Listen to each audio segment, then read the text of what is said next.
मधुबन के बाबा, मधुबन के बाबा मुरली वाले, आपका क्या कहना, आपका क्या कहना। ओम शांति। आज 27 सितंबर 2021 के साकार मधुर महावाक्य हैं। आज मीठे मीठे बाप दादा बोले, मीठे बच्चे, योग बल से ही तुम्हें अपने विकर्मों पर जीत पाकर विकर्माजीत बनना है। आज मीठे बाप दादा ने कहा कि योग बल से ही तुम्हें अपने विकर्मों पर जीत पाकर विकर्माजीत बनना है। और बाबा ने आज हमसे प्रश्न पूछा है कि कौन सा ख्याल पुरुषार्थी बच्चों को भी पुरुषार्थहीन बना देता है। और उत्तर में बाबा हमें समझा रहे हैं कि अगर किसी पुरुषार्थी को ये ख्याल आया कि अभी तो बहुत समय पड़ा है, पीछे गैल्प कर लेंगे, परंतु बाप समझाते हैं, बच्चे, मौत का समय निश्चित थोड़ी है। कल कल करते मर जाएंगे तो कमाई क्या होगी। इसलिए जितना हो सके श्रीमत पर अपना और दूसरों का कल्याण करते रहो। समय का सोचकर पुरुषार्थहीन मत बनो। और आज मुरली का गीत है ओम नमः शिवाय, ओम शांति। यह बच्चों को समझाया गया है क्या कि निराकार साकार बिगर कोई कर्म नहीं कर सकते, पाठ बजा ही नहीं सकते। रूहानी बाप आकर ब्रह्मा द्वारा रूहानी बच्चों को समझाते हैं, योग बल से ही सतो प्रधान बनना है और विश्व का मालिक बनना है। यह बच्चों की बुद्धि में है कि कल्प कल्प बाप आकर राजयोग सिखाते हैं ब्रह्मा के द्वारा, क्योंकि ब्रह्मा तन में आते हैं ना बाबा, तो ब्रह्मा के द्वारा ही वो हमें कल्प कल्प आकर राजयोग सिखाते हैं। क्योंकि बाबा ने कहा ना कि निराकार साकार के बिना कुछ नहीं कर सकता। और आदि सनातन देवी देवता धर्म की स्थापना करते हैं, अर्थात मनुष्य को देवता बनाते हैं। मनुष्य जो देवी देवता थे, पावन थे, सो अब बदल 84 जन्मों बाद पतित बन पड़े हैं। भारत जब पारसपुरी था तो पवित्रता, सुख, शांति सब था। यह 5000 वर्ष की बात है। तिथि तारीख सहित बाप सारा हिसाब किताब समझाते हैं। इनसे ऊंच तो कोई है ही नहीं। झाड़ व सृष्टि, जिसको कल्प वृक्ष कहते हैं, उनके आदि मध्य अंत का राज भी बाप ही बैठ समझाते हैं। भारत का जो देवी देवता धर्म था वह अब प्राय लोप हो गया है। सिर्फ चित्र जरूर हैं। भारतवासी जानते हैं कि सतयुग में लक्ष्मी नारायण का राज्य था। भल शास्त्रों में भूल कर दी है जो कृष्ण को द्वापर में ले गए हैं। बाप ही आकर भूले हुए को रास्ता बताते हैं।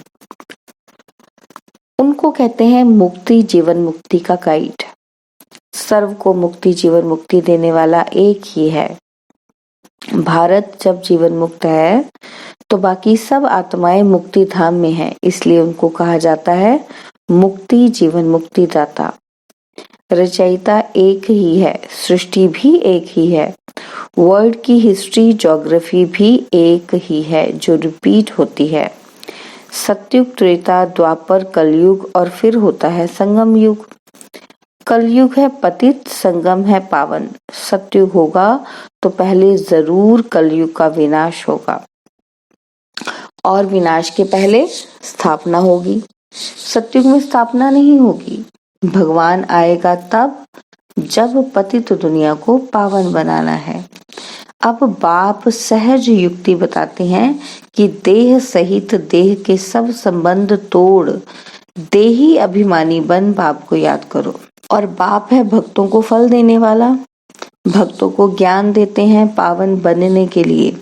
सबको पावन बनाने वाला है योग।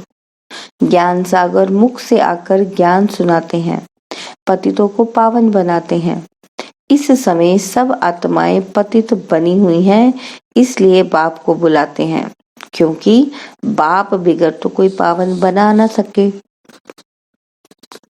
अगर पतित पावनी गंगा है तो फिर पतित पावन सीताराम कहकर क्यों बुलाते हो? बुद्धि कहती है कि परमपिता परमात्मा जरूर फिर नई दुनिया की स्थापना और पुरानी दुनिया के विनाश के लिए आएगा। कल्प वृक्ष की आयु भी होती है। जो चीज जड़ जड़ी भूत हो जाती है उनको ही तमो प्रधान कहते हैं। न्यू वर्ड नहीं कहेंगे, यह है आयरन एज वर्ड। यह सब बातें बुद्धि में बिठाई जाती हैं औरों को समझाने के लिए। बाबा कहते हैं कि घर घर संदेश देना है, ऐसे नहीं कहना है कि परमात्मा आया है, क्योंकि वो विश्वास ही नहीं करेंगे, है ना। तो बाबा कहते हैं युक्ति से समझाना है। बोलो, दो बाप हैं, लौकिक और पारलौकिक। दुख के समय पारलौकिक बाप को ही याद किया जाता है। सुख धाम में कोई परमात्मा को याद नहीं करता। सत्युग लक्ष्मी नारायण के राज्य में सुख, शांति, पवित्रता सब कुछ था। बाप का वर्षा मिल गया, फिर पुकारे क्यों? बाबा कहते जब सब कुछ मिल ही गया तो फिर बच्चे क्यों पुकारे? इसलिए सत्युग में कोई याद ही नहीं करता। बाबा कहते वहां सुख ही सुख है। बाप ने दुख के लिए दुनिया नहीं रची है, यह बना बनाया खेल है। जिनका पार्ट पिछाड़ी में है, 2-4 जन्म लेते हैं, बाकी समय शांति धाम में रहेंगे। बाबा कहते बाकी खेल से कोई निकल जाए ये हो नहीं सकता। 1-2 जन्म लिया, बाकी समय जैसे मोक्ष है। आत्मा पार्टधारी है, कोई का ऊंचा पाठ है, कोई का कम। बाबा कहते गाया हुआ है ईश्वर का अंत कोई पा ना सके। ईश्वर ही आकर रचयिता और रचना के आदि मध्य अंत का राज समझाते हैं। बाप समझाते हैं मैं साधारण तन में प्रवेश करता हूँ। मैं जिस तन में प्रवेश करता हूँ यह अपने जन्मों को नहीं जानते हैं। मैं इनके 84 जन्मों की कहानी सुनाता हूँ। कोई भी पार्ट चेंज नहीं हो सकता। यह बना बनाया खेल है, यह किसी की बुद्धि में बैठता नहीं। बुद्धि में तब बैठे जब पवित्र होकर समझे। बाबा कहते हैं ज्ञान बुद्धि में बैठना आसान नहीं है। जब बुद्धि पवित्र होगी तभी ये ज्ञान भी समझ आ सकता है। बाबा कहते हैं कि अच्छी रीति समझने के लिए 7 रोज भट्टी में पढ़ें। भागवत आदि भी 7 रोज रखते हैं। कोई 7 दिन में अच्छी रीति समझ लेते हैं, कोई तो कह देते हैं कि हमारी बुद्धि में कुछ भी नहीं बैठा। बाबा कहते ऊंच पद नहीं पाना होगा तो बुद्धि में कैसे बैठेगा? अच्छा फिर भी कल्याण तो हुआ ना। जो भी सुना तो बाबा कहते कल्याण तो हो गया। प्रजा तो ऐसे ही बनती है, बाकी राज्य भाग्य लेने में मेहनत है। बाप को याद करने से ही विकर्म विनाश होंगे। अब करो व ना करो, करना ना करना किसके हाथ में है? वो हमारे हाथ में है। बाबा कहते परंतु बाप का डायरेक्शन है, प्यारी वस्तु को याद किया जाता है ना। भक्ति मार्ग में भी कहते हैं कि हे पतित पावन आओ। अब वह मिला है, कहते हैं मुझे याद करो तो कट उतर जाएगी। बाबा कहते कि बादशाही ऐसी थोड़ी मिल जाएगी, याद में ही थोड़ी मेहनत है। बहुत याद करने वाले ही कर्मातीत अवस्था को पा लेते हैं। पूरा याद ना करने से विकर्म विनाश नहीं होंगे। आधा अधूरा कर लिया, कभी बैठ गए कभी नहीं किए। बाबा कहते हैं अच्छे से याद नहीं करोगे, पूरा याद नहीं करोगे तो विकर्म विनाश नहीं होंगे। योग बल से ही विकर्माजीत बनना है। बाबा कहते हैं अच्छा बताओ कि लक्ष्मी नारायण इतने पवित्र कैसे बने, जबकि कलयुग के अंत में तो कोई भी पवित्र नहीं है। तो बाबा कह रहे हैं कि इस समय गीता ज्ञान का एपिसोड रिपीट हो रहा है। शिव भगवान वाच है। बाबा कहते भूलें तो सबसे होती हैं, मैं आकर सबको अभूल बनाता हूँ।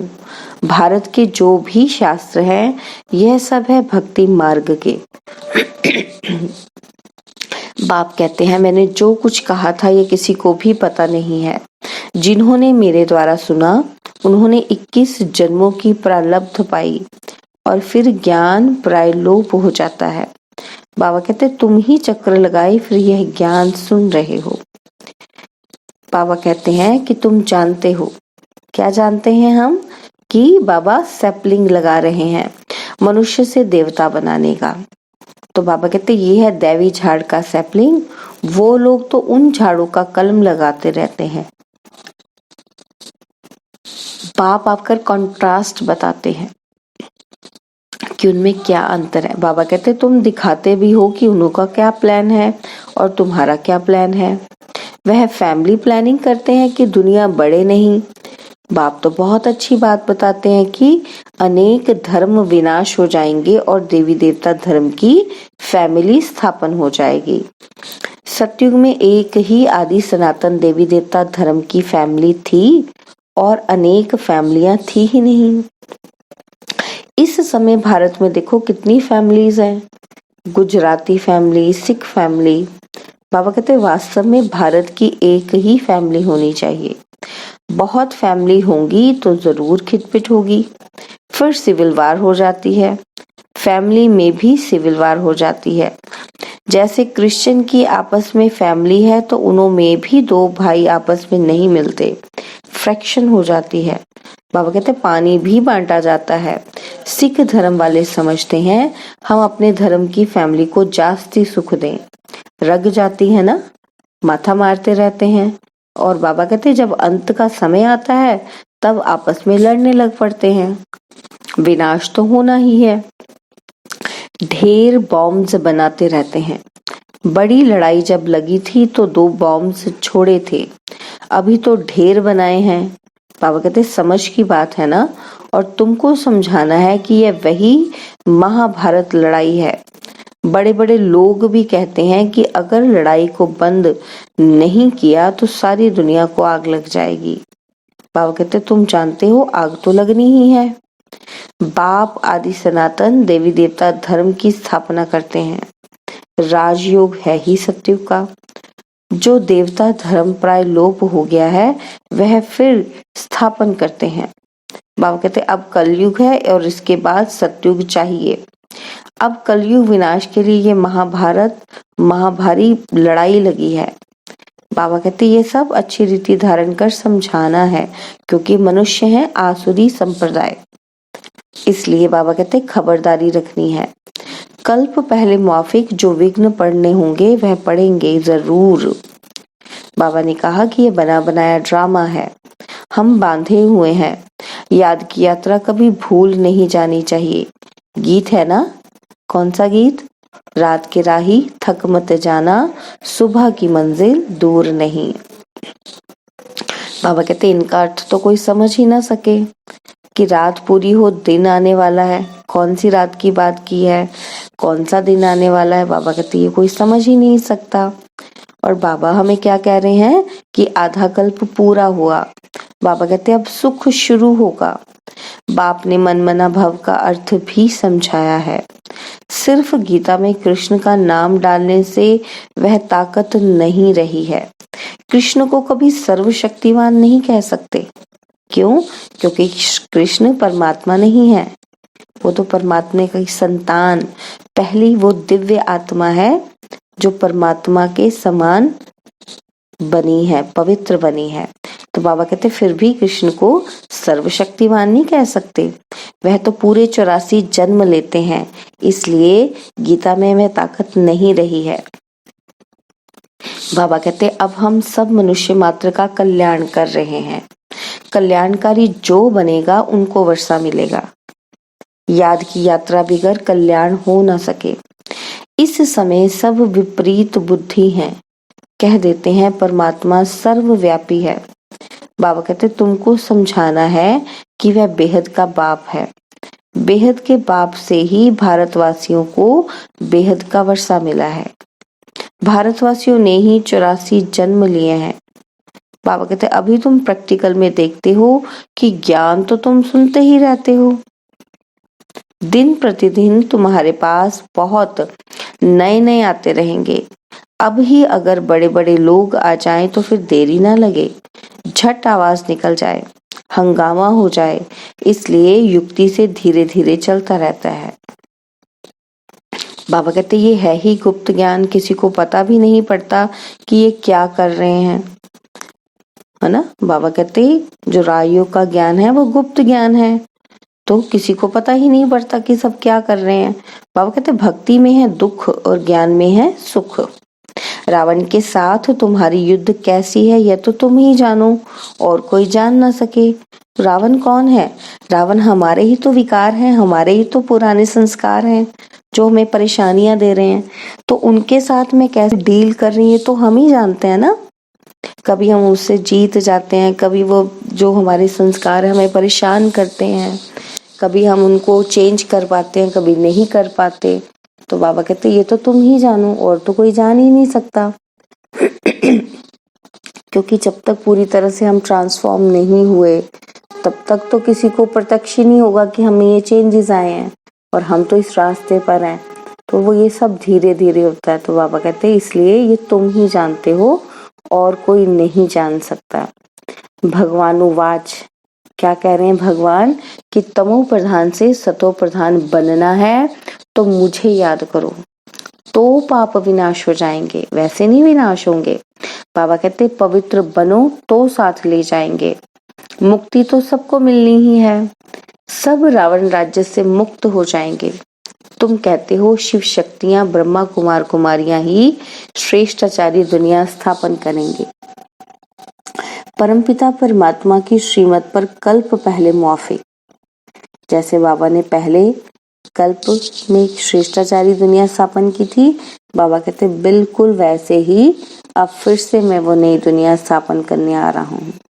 5000 वर्ष पहले श्रेष्ठाचारी दुनिया थी, यह बुद्धि में बिठाना चाहिए। मुख्य पॉइंट्स जब बुद्धि में धारण होंगी तब याद की यात्रा में रहेंगे। कोई समझते हैं कि अभी टाइम पड़ा है, पीछे पुरुषार्थ कर लेंगे। बाबा कहते परंतु मौत का नियम थोड़ी है, कल मर जाएं तो।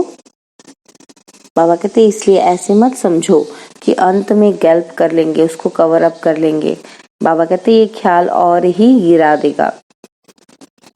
जितना हो सके पुरुषार्थ करते रहो। श्रीमत पर हर एक को अपना कल्याण करना है, अपनी जांच करनी है कि कितना बाप को याद करता हूँ और कितनी बाप की सर्विस करता हूँ। रूहानी खुदाई खिदमतगार तुम हो ना। बाबा कहते तुम रूहों को सैल्वेज करते रहो। रूह पतित से पावन कैसे बने उसकी युक्ति बताते हैं। कृष्ण को याद करने से विकर्म विनाश नहीं होंगे। वह तो प्रिंस था, उसने प्रारब्ध भोगी, उनकी महिमा की भी दरकार नहीं है। देवताओं की महिमा क्या करेंगे? बाबा कहते हाँ बर्थडे तो सब मनाते हैं। बाबा कहते ये कॉमन बात है, बाकी उन्होंने क्या किया, सीढ़ी तो उतरते ही आते हैं। अच्छे व बुरे मनुष्य तो होते हैं, हर एक का पार्ट अपना अपना है। ये है बेहद की बात। मुख्य टालियां गिनी जाती हैं, बाकी पत्ते तो अनेक हैं, उनको कहाँ तक तुम गिनती करते रहेंगे। बाप समझाते रहते हैं क्या कि बच्चे मेहनत करो, सबको बाप का परिचय दो तो बाप से बुद्धि योग जुट जाए। बाप कहते हैं सभी को कहो पवित्र बनो तो मुक्ति धाम में चले जाएंगे। दुनिया को थोड़ी पता है कि महाभारत लड़ाई से क्या होगा। बाबा कहते हैं यज्ञ रचा है क्योंकि नई दुनिया चाहिए। हमारा यज्ञ पूरा होगा तो सब इस यज्ञ में स्वाहा होना ही है। अच्छा, मीठे मीठे सिकिलदे बच्चों प्रति माता पिता बाप दादा का याद प्यार और गुड मॉर्निंग। रूहानी बाप की रूहानी बच्चों को नमस्ते। हम रूहानी बच्चों की रूहानी बाप दादाजी को दिलवा जान सिकवा प्रेम से नमस्ते। ओम शांति। प्यारे बाबा, मीठे बाबा, मेरे बाबा, शुक्रिया बाबा, शुक्रिया बाबा, शुक्रिया बाबा।